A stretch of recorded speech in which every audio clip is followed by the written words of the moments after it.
এখান থেকে অরূপদার কাছে যাব। অরূপ চক্রবর্তী রয়েছেন আমাদের সঙ্গে। অরূপদা, আমানের মতো প্রত্যেকটি দর্শকের এটাই অভিযোগ, অনেক কষ্ট করে তারা টাকা জোগাড় করেছিলেন, টিকিট কেটেছেন, 2 থেকে 3 মাস অপেক্ষা করেছেন, কিন্তু তারপরে তারা একদম স্টেডিয়ামে গিয়ে কি দেখলেন যে মন্ত্রীর অনুগামীরা মেসিকে ঘিরে রাখলেন, তারা দেখতেই পেলেন না। দেখুন, আমি আমানের সাথে অনেকটাই তো সহমত, কারণ এটা তো সত্যি কথা। আমি নিজে ব্রাজিলের সমর্থক, কিন্তু মেসি ফুটবলের রাজপুত্র, তাই মেসিকে দেখার জন্য বাঙালির আবেগ থাকবে, আর কলকাতা হচ্ছে ফুটবলের মক্কা, এটা খুব স্বাভাবিক। ওর জায়গায় ওর যে ক্ষোভ, ওর বয়সে আমি থাকলে হয়তো আমার ক্ষোভ আরও বেশি থাকতো, যার জন্য মুখ্যমন্ত্রী নিজে মেসির কাছে অ্যাজ ওয়েল অ্যাজ কলকাতার সমস্ত ক্রীড়াপ্রেমী মানুষের কাছে মুখ্যমন্ত্রী নিজে ক্ষমা প্রার্থনা করেছেন। কিন্তু কাদের জন্য?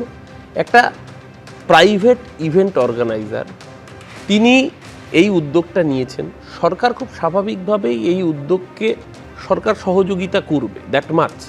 কিন্তু মূল আয়োজক যারা, যেই এজেন্সি, যারা এত হাজার হাজার টাকা দিয়ে অরূপদা যেটা বক্তব্য, ভেতরে ঢুকলেও কি করে অনুগামীরা, এই প্রশ্নটাও তো উঠছে। মানে নেতাদের অনুগামীরা একদম আমরা ছবিতে দেখতে পেয়েছি, লিওনেল মেসিকে তারা ঘিরেছিলেন, কিভাবে তারা ভেতরে ঢুকলো, কিভাবে পুলিশ অনুমতি দিল?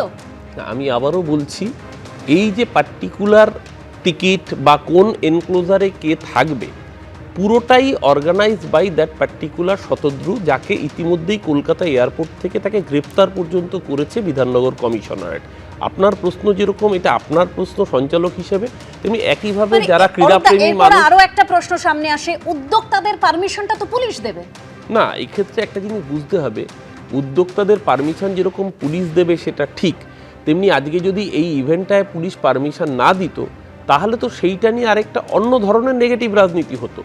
যদি আজকে এই ইভেন্টটাই অর্গানাইজ না হতো, মেসির মতো ফুটবলার, আজকে কি হলো? পারমিশনের তো কথা বলছেন, পারমিশন তো ছিল। দেখুন, আমি 2 থেকে 3 মাস ধরে প্রত্যেককে অপেক্ষা করছিলেন, কেন প্রিপারেশন ছিল না? পুলিশের প্রিপারেশন আপনি প্রশ্ন করবেন, আপনি উত্তর দেবেন, আপনি উত্তর দিচ্ছেন, আপনার উত্তরটা পাচ্ছি না আমরা, যে প্রশ্নটা করছি পার্টিকুলারলি সেই উত্তরটা মানে আসছে না। আপনার পছন্দ মতো উত্তর পাচ্ছেন না, আমার পছন্দ মতো না, এটা প্রত্যেকের প্রশ্ন, প্রত্যেকের ক্ষোভ আজকে যেটা একদম ক্যামেরায় ধরা পড়েছে। উত্তরটা আপনি দেবেন, আপনি দিচ্ছেন, আপনি যে উত্তর দিচ্ছেন তার পরিপ্রেক্ষিতেই প্রশ্ন করছি। আমি যদি উত্তর দেওয়ার আগে আপনি গলাবাজি করেন, তাহলে উত্তরটা আপনার শুনতে হবে। এটা গলাবাজি নয় অরূপদা, এটা প্রশ্ন। আমি বলছি, ঠিক আছে, আপনি বলুন। ভলিউমটা আপনি নিজে একবার চেক করে নিন, কার ভলিউমটা কোথায় রয়েছে, তাহলে আপনি বুঝতে পারবেন। আমি প্রথম শুনে নিন একটুখানি। দ্বিতীয়ত, এই লিওনেল মেসি 2012 সালে মুখ্যমন্ত্রী মমতা বন্দ্যোপাধ্যায়, আপনি ভলিউমের কথা বলছেন তো অরূপদা, আপনাকে থামিয়ে একটু দর্শকদের বক্তব্যটা একবার রাখবো, আপনি বলবেন। মানে রিতম রয়েছে আমার সঙ্গে, রিতম নায়ক। রিতম, একদম মানে আজকে ঠিক কি দেখতে পেলে তোমরা ওখানে গিয়েছিলে টাকা কেটে, অরূপদা ভলিউমের কথা বলছিলেন তো, কি দেখতে পেলে তোমরা? আমরা যখন গেছিলাম মেসিকে দেখার জন্য, মেসি প্রথমে ঢুকলো একটা অডি গাড়ি করে, গাড়ি থেকে যখন নামলো তখন ওনাকে ঘিরে মোটামুটি 20 থেকে 30 জন ঘিরেছিলেন। তারপর আস্তে আস্তে যত ধীরে ধীরে মাঠের দিকে যাচ্ছেন তত লোক বেড়ে যাচ্ছে।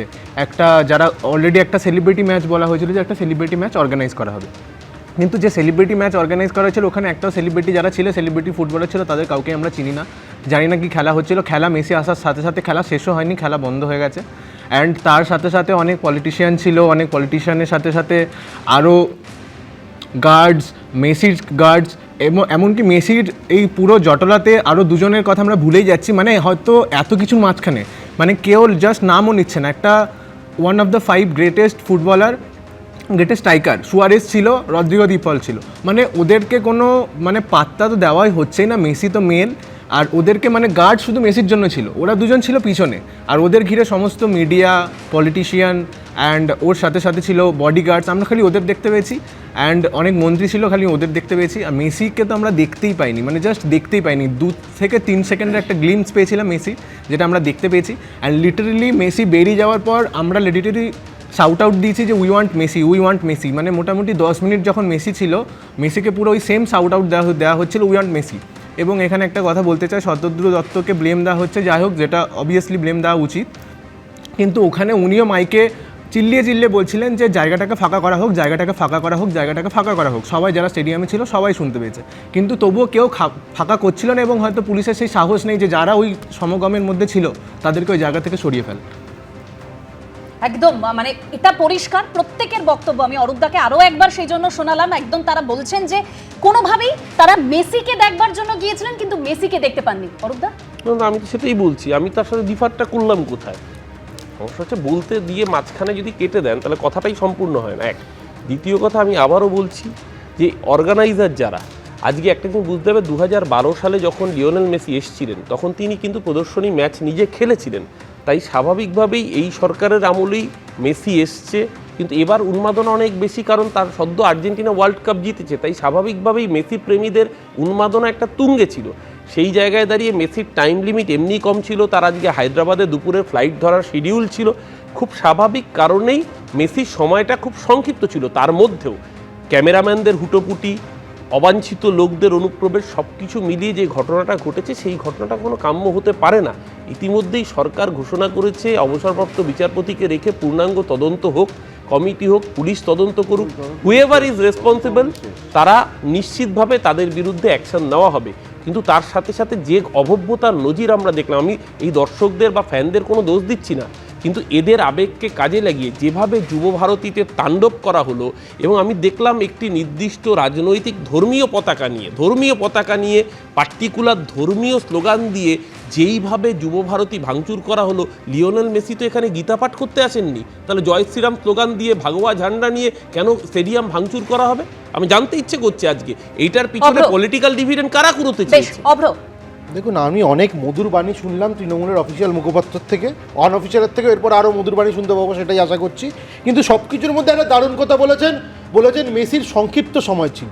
কিন্তু এই কথার মধ্যে আরেকটা আঙ্গিক রয়েছে, সংক্ষিপ্ত সময় ছিল তৃণমূলের নেতারা জানতো, তাই তৃণমূলের দলের মধ্যে যারা সবচেয়ে বড় ফুটবলার অরূপ বিশ্বাস এবং সুজিত বসু, মহান ফুটবলার, দুজনের পকেটে ফেভিকল নিয়ে চলে গেলেন যে সারাক্ষণ চিপকে থাকবো। আমি তো পরিষ্কার দেখতে পেলাম, আপনারা এখানে ভিজুয়াল দেখাচ্ছেন, অরূপ বিশ্বাস পারলে কোলে উঠে পড়ে লিওনেল মেসি, মানে পারলে কোলে উঠে পড়ছে। আর তার সঙ্গে খালি একা হলে তাও বোঝা যেত তার আত্মীয়, বন্ধু বান্ধব, চেনা জানা লোকজন, সিকিউরিটি সবাইকে নিয়ে করে ঘিরে ধরেছে। আমি বলছি, লোকজন বলছে যে আপনারা কি মেসিকে দেখলেন, জিজ্ঞেস যখন করেছে বলছে না আমরা অরূপ বিশ্বাসকে দেখেছি, আমরা শুভশ্রীকে দেখেছি। ওরাও বললো স্টেডিয়ামে গেছিল, ওরা বললো শুভশ্রীকে দেখতে পেয়েছি, আবার অন্য মিডিয়াতে দেখছি বলছে না অরূপ বিশ্বাসকে ভালো করে দেখতে পেয়েছি।